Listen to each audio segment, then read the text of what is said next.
Hello, I'm Marcus Ruiz Evans, president of Yes California and one of the many founders of Calexit. The state of California is in a state of independence. We want California to take her place as an equal, independent country, to be in the global family of nations, playing our part in building a better world. Our vision is open and outward looking. The independence case is a powerful one. More and more people in California are being persuaded by it. And I believe passionately it is one with the power to unite everyone in California. An independent country where those of us who live here will shape the future and work together to overcome our challenges will be good for every Californian.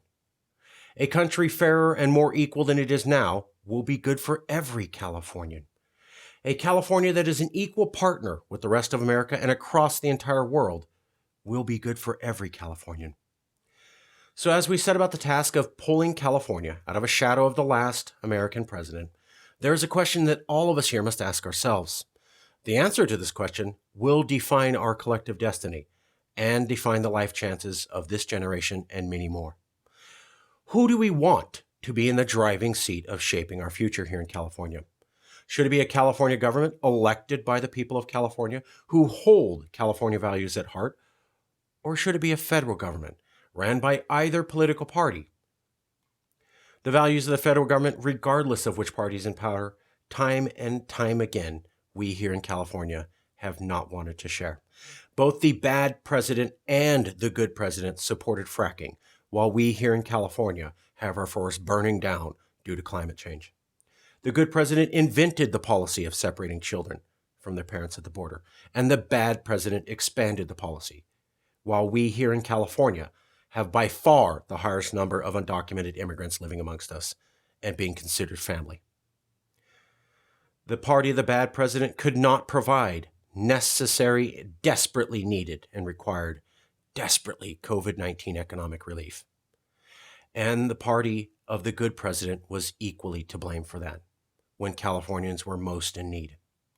The party of the bad president passed a law that gave a financial bailout to the banks in the 2008 recession, while letting homeowners go broke and lose everything. And the party of the good president said, you have to pass the bill to find out what's in it. And we're equally to blame. While California was the worst hit state out of all 50 for home loss and economic recession. The good president had voted for the invasion of Iraq, completely unnecessary, and his party voted for him.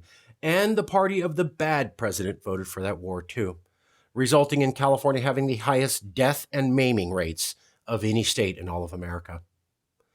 The good president and the bad president both said they would never enact single-payer health care, something Californians by majority want. Will we, the people of California, put the future in our hands, or will we trust the parties of America that are so clearly taking us in the wrong direction?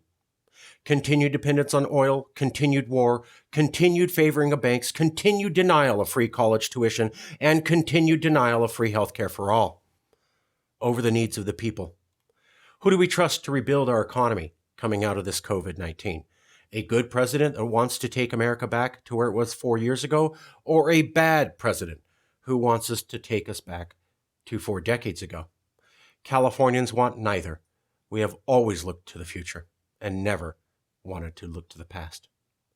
While good and bad American presidents both debate the same issues that have been around for 30 years, such as immigration, climate change, clean air, reliance on oil, immigration, and foreign wars, Californians have moved far beyond these debates and have no interest at all in returning to them ever again. We made a decision and we're moving forward. The good and the bad presidents continue to debate ideas that are 30 to 50 years old. America just can't do anything anymore. The conservatives haven't won control over the government of California in many generations, but that hasn't stopped them from imposing damaging policies on California. Recently, conservatives have flipped the Ninth Circuit Court over California to being majority conservative, and they have flipped the federal top Supreme Court to being a majority of Republicans too, setting up a long-run nightmare for Californians that will exist for decades, resulting in all of our laws and values being overturned, and nothing we can do about it can change it. Much like how the courts overturn the California ban on high-capacity magazines because our California values support life over gun rights. California has offered protection against the wishes of the federal government over the years in the areas of LGBTQ right against the wishes of President Obama, internet privacy laws, and new internet codes against the wishes of President Obama and Bush, our own marijuana policy against the wishes of President Obama, our own climate change policy against the wishes of President Trump, our own sanctuary city policies against the wishes of President Trump, our own foreign trade deals against the wishes of President Bush and Obama, and our own stem cell research against the wishes of President Bush. But with the Senate still in control of the conservatives, it will be unlikely that California can continue to act as independently minded as it has. We have lost that with the bad president's ability to appoint many judges to the courts, and it will not be undone by the good president if he does not have control of the Senate. However, from the perspective of either party that is in the federal government, devolution has been disastrous. Disastrous for them. Political actors in the federal government don't like it when they have to explain to the rest of the American public why California gets to do what it wants, its own way, and in a different format from the rest of America. Obama criticized California for allowing LGBTQ marriage, and Bush criticized California for allowing stem cell research. And the bad president criticized us for just being Californians. As an independent country, we can be decision makers, partners, bridge builders. We have a right, if a majority of us want it, to choose that future for ourselves. That inalienable right of self-determination cannot and will not be subject to a federal veto.